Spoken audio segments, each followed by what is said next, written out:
When American forces captured Japanese soldiers during World War II, they expected the usual: defiant prisoners, harsh interrogation, and military protocol. But what they didn't expect, and what most never could have imagined, was this: the idea that American captors, men they'd fought against, whose language and culture they had spent years resisting, would teach them to speak English. That's right. Japanese soldiers during the darkest days of war would find themselves learning the language of their enemies, and what unfolded from this irony is nothing short of remarkable. It was 1944, and the Pacific War was raging. The island-hopping strategy had turned the tide in favor of the Allies. American forces had been storming through the Pacific, liberating islands one by one. With each victory, they captured thousands of Japanese soldiers. Among these captives was a man named Takashi, a young soldier who had been stationed on the remote island of Saipan, which had just fallen to American forces.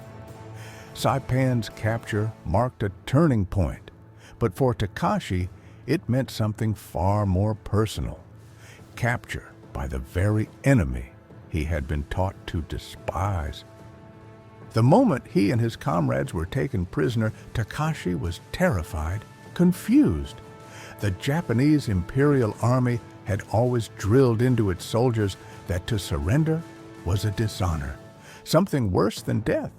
Yet here he was, not dead, but in the hands of the enemy. And what would they do with him? His mind raced through terrifying possibilities, from brutal interrogations to the harsh realities of life in captivity. But nothing could prepare him for the twist that was coming. You see, the Americans had a unique approach to handling their prisoners. While many soldiers expected to be treated as the enemy, the Americans had a different idea. They believed in something that was perhaps more radical, more humane than anyone could have guessed in that brutal, war-torn world. What they offered their Japanese prisoners wasn't just food or shelter. It was an opportunity to understand their captors' culture, their language. But how could this even work? How could the soldiers, who had been trained to view their captors as the ultimate enemy, even begin to trust them enough to take part in such a thing? That's the twist we need to uncover. How did Takashi and his fellow prisoners of war go from being enemy combatants to students of their enemy's language? Stay tuned, because what happens next is nothing short of extraordinary. As the days passed in the makeshift prison camps scattered across the Pacific, something strange began to happen. The Japanese prisoners of war, like Takashi, had expected brutality, but instead they were met with a kind of quiet humanity. It was not that the Americans were soft on them, far from it, but instead of the expected harsh punishment, something unexpected was unfolding. The U.S. soldiers began to interact with their captives in a way that would have been unimaginable just a few months earlier. Take Lieutenant John Lee, for example. He was a linguist by trade before the war, someone who had studied languages at university. His role in the war wasn't just about leading soldiers into battle. He was tasked with gathering intelligence from prisoners, trying to find out what the Japanese were planning next. But Lee had a different perspective. He didn't want to just extract information. He wanted to understand the men he was dealing with. He believed that teaching the prisoners English would serve more than just strategic purposes. It could bridge the gap between enemies and perhaps even humanize them in ways nothing else could. At first, the prisoners were wary. Takashi had been taught that Americans were monsters, that surrendering to them was akin to losing your honor. How could a man like him, a proud soldier of the emperor, trust the very men who had killed so many of his comrades? But then slowly, something began to change. Lieutenant Lee's first lesson was simple. "Hello," he said, his accent thick, but his smile warm. Takashi barely understood at first, but he noticed something odd in the way Lee spoke. There was no malice in his voice, only a strange sense of patience. This wasn't just about language. It was about respect. And as the lessons continued, Takashi, along with his fellow prisoners of war, began to learn the basics. Words for food, weather, greetings. These lessons didn't stop at the basic vocabulary, though. Lee began to teach them small phrases about life, about the world they lived in, things the men had never been told before. They learned about American culture, about democracy, about the possibility of life beyond the war. Takashi couldn't quite understand it at first. Why would the Americans invest so much energy in teaching their captives to speak their language? What did they gain from it? Was it some sort of trick, a psychological weapon to break their spirits? But as the lessons grew more detailed and as he was introduced to English grammar and its strange quirks, Takashi began to realize something else. These men, these Americans, weren't just enemies. They were human beings, just like him. But even as he began to understand the language, he was torn between two worlds. His loyalty to Japan, to his comrades, was ingrained in him. How could he reconcile that with the humanity he was beginning to see in his captors? And how could he, a soldier bound by honor, ever truly accept that the very people he had been taught to hate might just be teaching him something valuable? The true turning point was about to come. Takashi wasn't just learning a language anymore. He was being given a chance at redemption. But could he or any of them accept it? Would their past, the years of indoctrination and combat, allow them to take that step forward into a new kind of understanding? The answer was just around the corner. As weeks turned into months, Takashi and his fellow prisoners began to speak English more fluently. It wasn't just that the lessons became easier. Something far deeper was happening. Through their shared struggle to learn a new language, they began to forge an unexpected bond with their captors. The irony of the situation wasn't lost on anyone.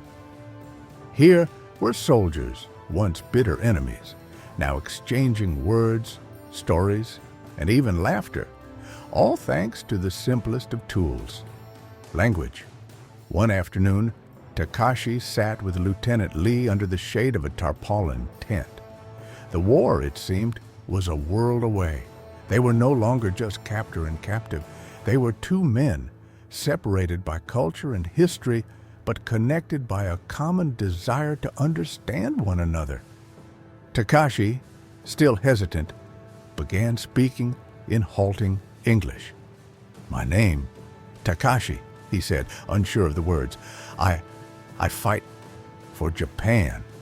His voice was thick with the weight of his nation's war, yet his eyes held a strange softness as he looked at Lee. Lieutenant Lee, who had come to respect the men he once viewed as his enemies, smiled and nodded.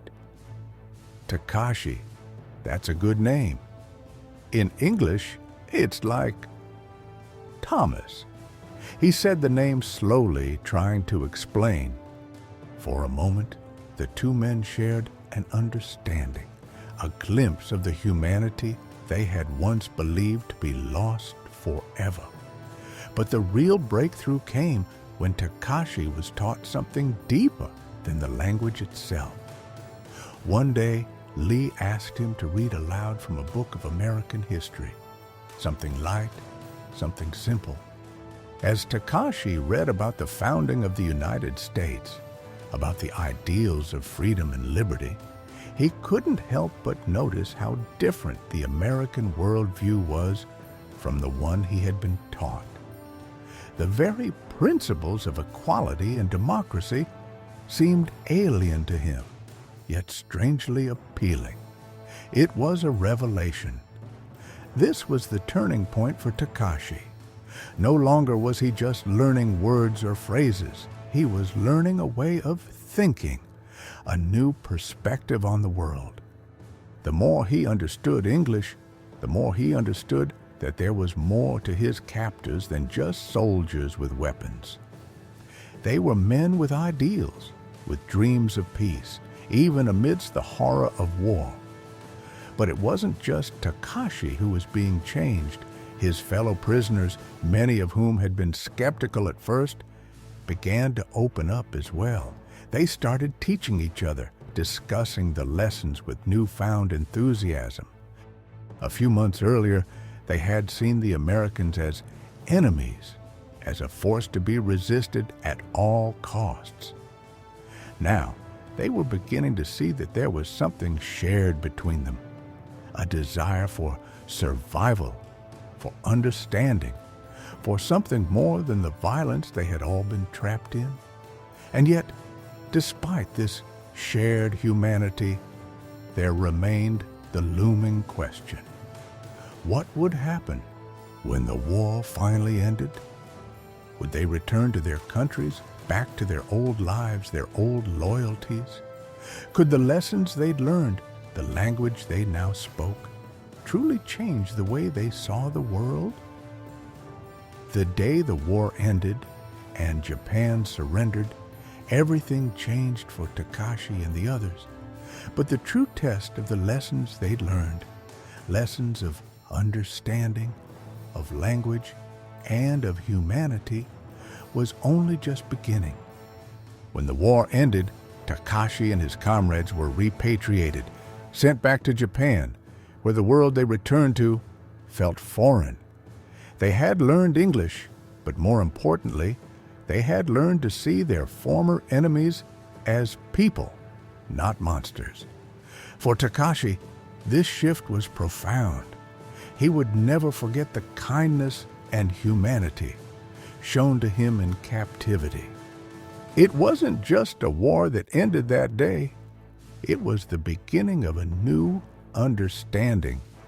The language they had learned wasn't just words. It was a bridge, a path to redemption, and ultimately, a future of unexpected peace.